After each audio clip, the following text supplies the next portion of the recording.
j'espère que vous allez bien. On se retrouve aujourd'hui pour une nouvelle vidéo dans laquelle je vais vous donner tous les conseils dont vous avez besoin pour bien s'équiper pour l'hiver au Québec. Pour ma part, je suis arrivée au Canada en plein hiver, c'était en décembre 2020 et donc ça veut dire que l'hiver qui arrive, ça va déjà être mon 3e hiver ici.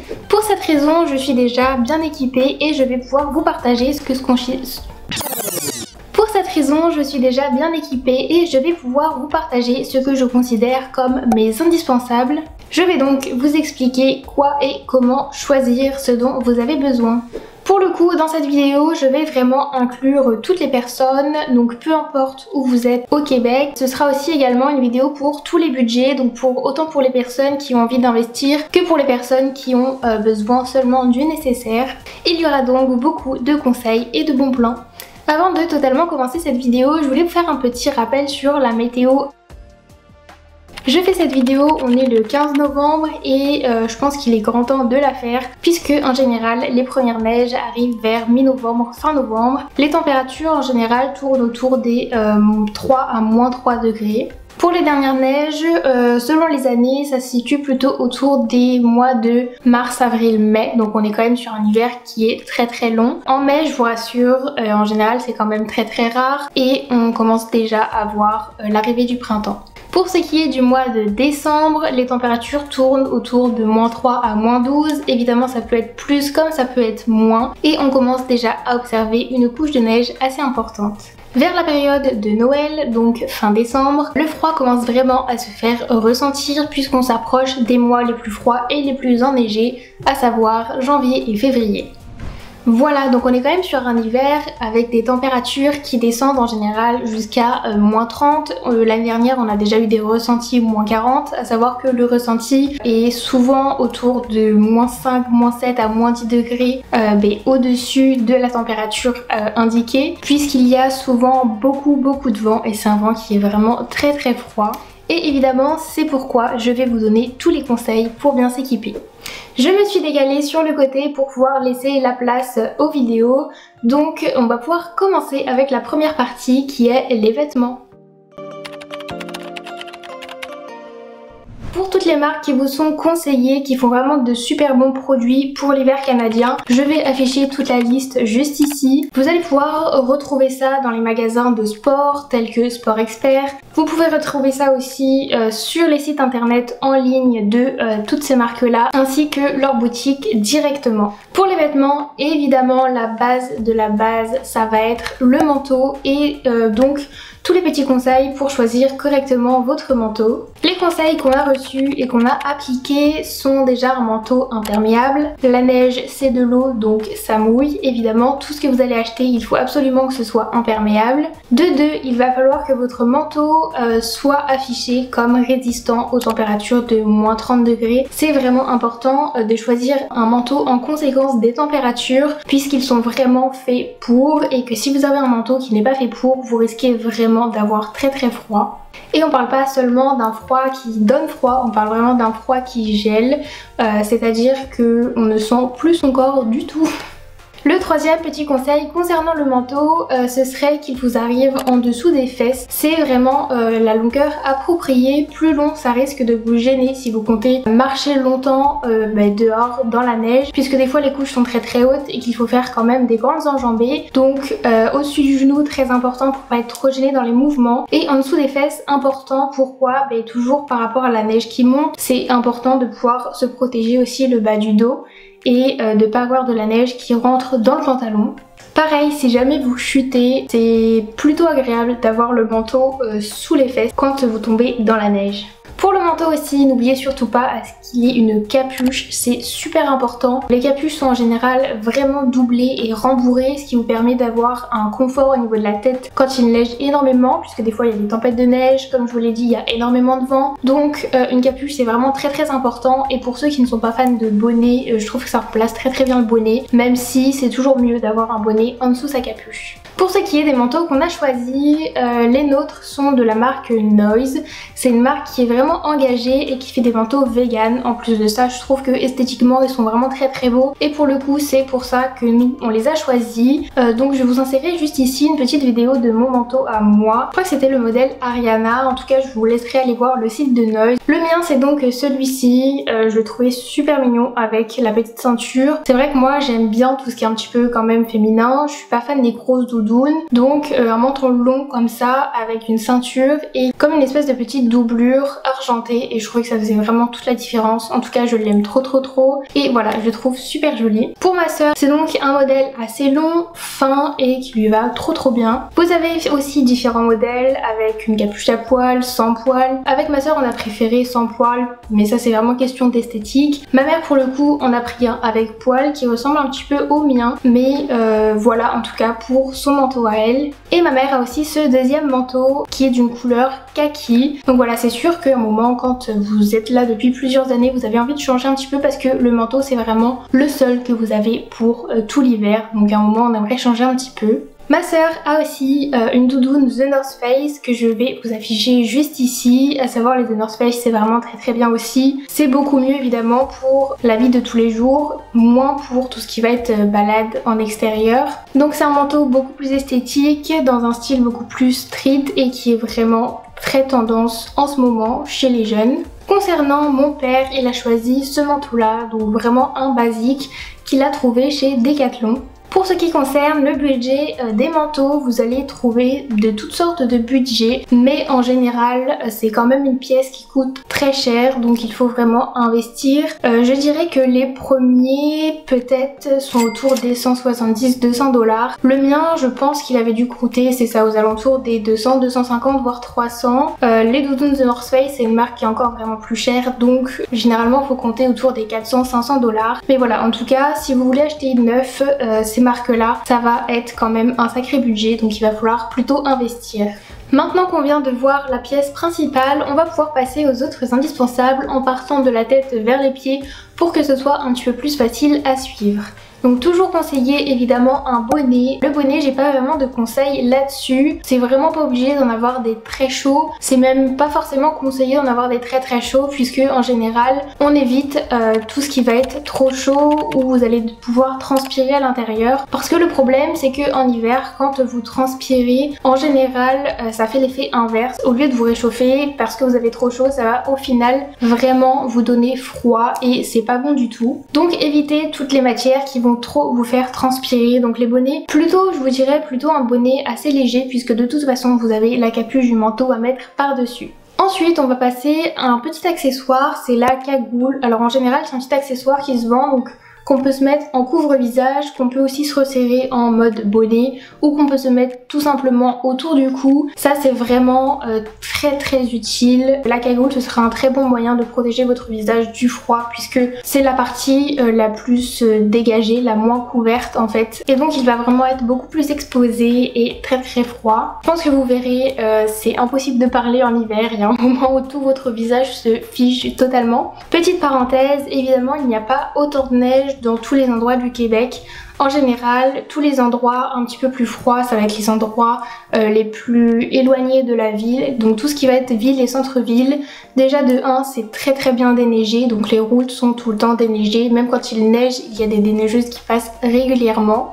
Donc si vous êtes du centre-ville de Québec ou même à Montréal, il faut savoir qu'il y a très peu de neige sur les routes en ville. Mais tout ce qui va être parc, tout ce qui va être parfois trottoir, tout ce qui va être les endroits un petit peu plus éloignés, il va y avoir généralement une couche de neige qui s'accumule et donc là ce sera important d'avoir les vêtements adaptés pour. De manière générale, la météo de Montréal et Ottawa sont toujours un petit peu plus élevés que les météos de Québec, puisque Québec est relativement au nord par rapport à Montréal et Ottawa qui se trouvent un petit peu plus au sud. Ensuite on va pouvoir passer au pantalon. Alors le pantalon c'est un pantalon de neige.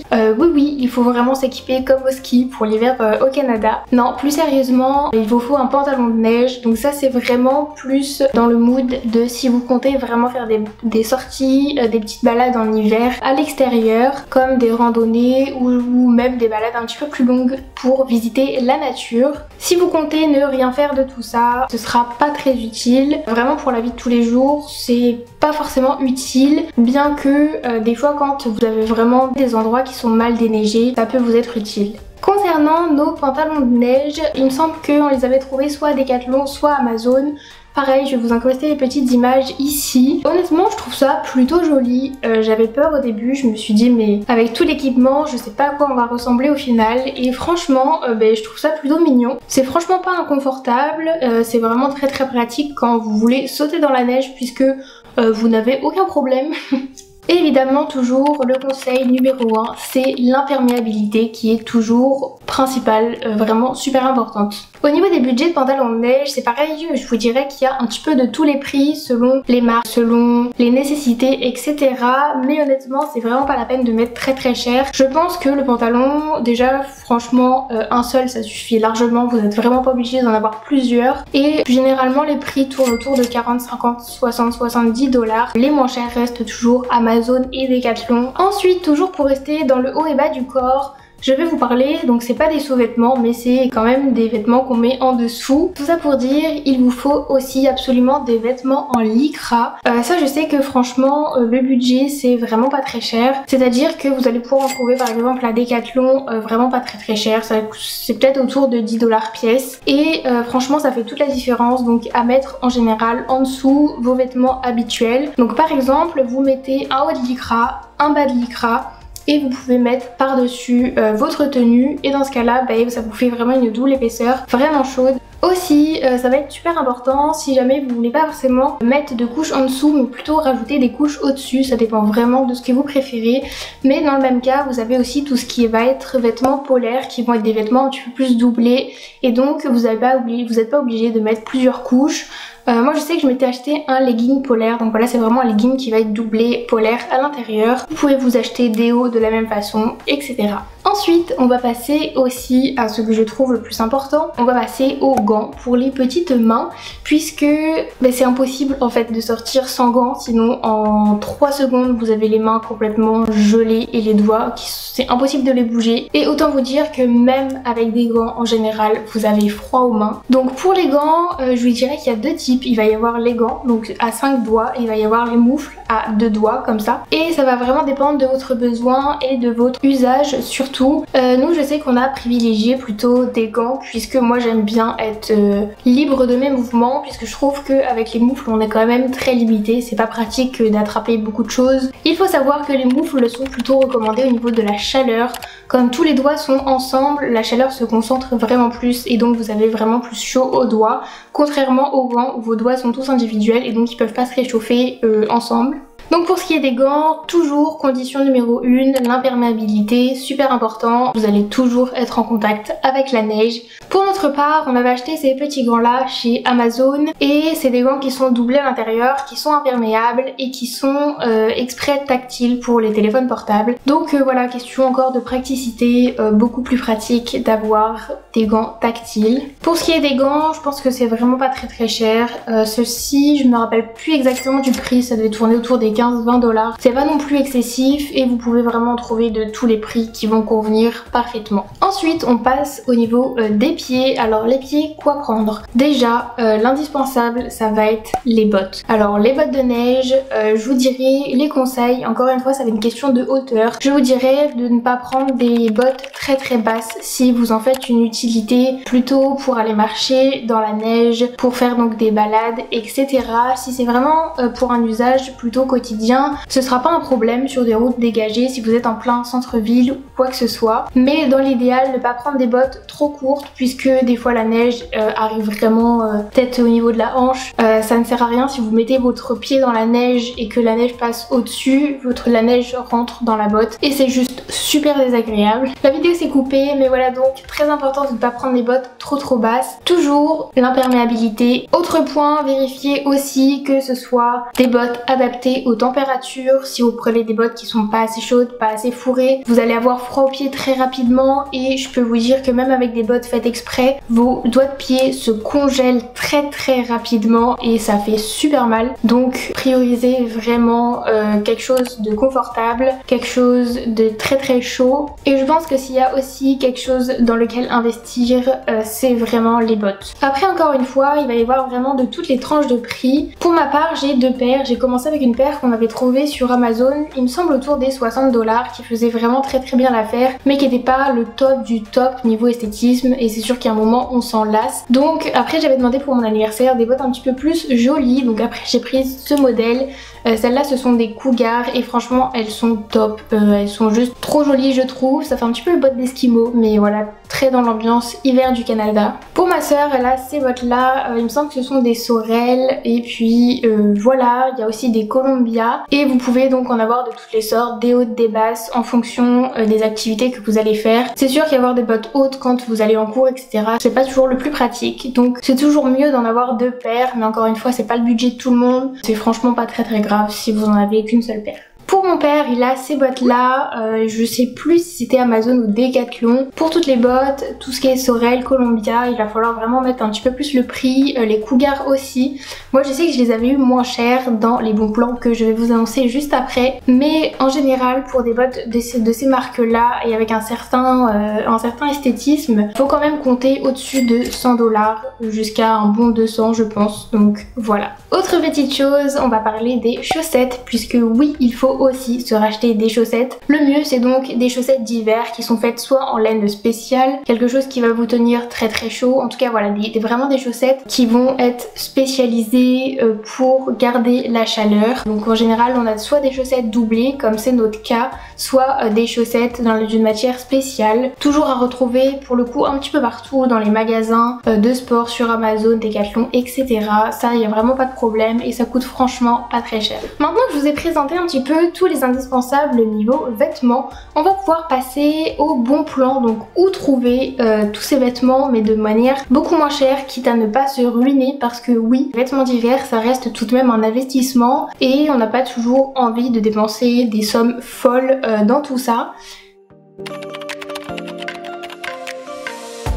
Donc le petit bon plan numéro 1, ça va être de pouvoir acheter du neuf, mais dans des magasins spéciaux qui vont vendre vraiment moins cher. Par exemple, on va avoir tous les Winners Marshall, et dans ces magasins là en fait vous allez vraiment avoir des marques, c'est-à-dire tout ce qui est Columbia, tout ce qui va être Sorel, tout ce qui va être Pajar, etc. Donc bref, toutes les marques que je vous ai citées au début, vous allez pouvoir les retrouver en beaucoup moins cher. Deuxième petit bon plan, évidemment Amazon. Je sais que c'est pas forcément ce qu'il y a de plus écologique, mais quand on a un petit budget c'est quand même ce qui nous sauve la vie pas mal. Troisième petit bon plan, ça va être Decathlon. Vous savez très bien, Decathlon ils vendent leur marque, et leur marque pareil, ça offre vraiment des bons plans, c'est à dire que vous allez avoir des matériaux de qualité qui vont vraiment répondre au nécessaire de ce dont vous avez besoin. Donc voilà, Decathlon c'est vraiment l'endroit si vous voulez juste le nécessaire qui fera très bien l'affaire. Ensuite on passe à la deuxième partie des bons plans qui va être d'acheter d'occasion. Alors acheter d'occasion c'est vraiment pour les plus petits budgets ou pour les personnes qui ne comptent pas investir dans les vêtements d'hiver pour X ou Y raison. Donc la deuxième partie bon plan ça va être d'acheter d'occasion. Vous avez Vinted qui est disponible au Canada, vous avez toujours Marketplace qui je pense est le site principal de revente ici, qui fonctionne très bien, et vous allez avoir Kijiji aussi, c'est un peu le même système que Le Bon Coin en France. Voilà, vous allez pouvoir trouver pareil le nécessaire dont vous avez besoin mais beaucoup moins cher. Ensuite on va passer aux petits plus, les petits accessoires qui moi m'ont changé la vie.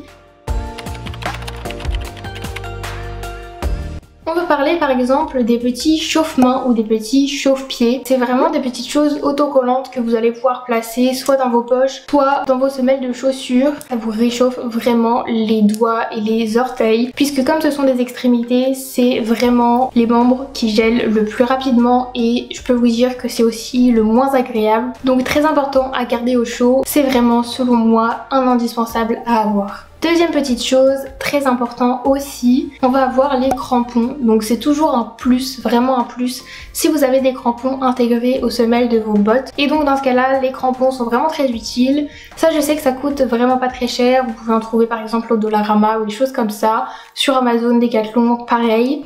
Donc si vous n'en avez pas d'intégré à vos bottes et que par exemple vous n'avez pas forcément envie de mettre vos bottes de neige, il existe des petits crampons à installer directement sur vos chaussures. Donc c'est tout simplement des petites lanières en plastique sur lesquelles il y a des petits crampons et que vous pouvez directement enfiler sur votre chaussure. Ensuite là on va pouvoir passer à la partie pour les personnes qui ont une voiture, donc tout ce qui est les petits conseils quand vous avez une voiture.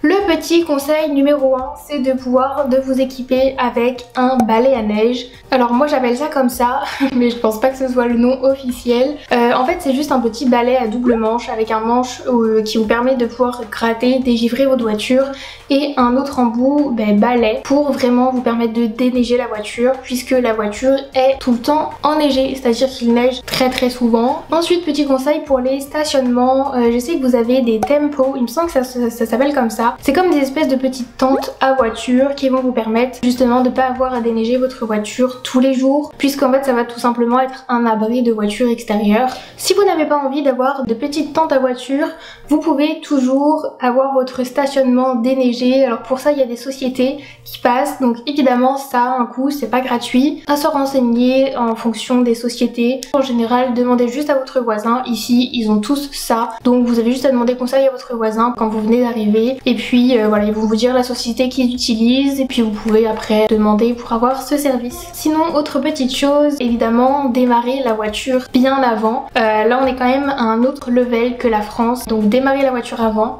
Et pour ça, il existe aussi des démarreurs à distance. Ça permet tout simplement de faire démarrer la voiture. Autre petite chose concernant la voiture, je vous invite fortement à commander des petits tapis en plastique et pas d'avoir les tapis en tissu puisque encore une fois on marche très souvent dans la neige, on rentre dans la voiture, ça en fout partout, donc le mieux c'est d'avoir des petits tapis qui vont être en plastique et donc imperméables. Ensuite on va pouvoir passer aux autres petits accessoires. Conseil, toujours pouvoir s'équiper pour l'hiver, mais donc à avoir une pelle pour déneiger, c'est un indispensable clairement puisque encore une fois vous allez devoir déneiger quasiment tous les jours l'entrée de votre maison, peut-être le jardin, etc. Dans le même sujet, à avoir toujours du sel ou du sable, pareil pour la même chose, attention au verglas, attention à la neige. Je suis maintenant revenue au milieu pour vous annoncer la fin de cette vidéo. J'espère vraiment qu'elle vous aura plu et surtout qu'elle vous sera utile.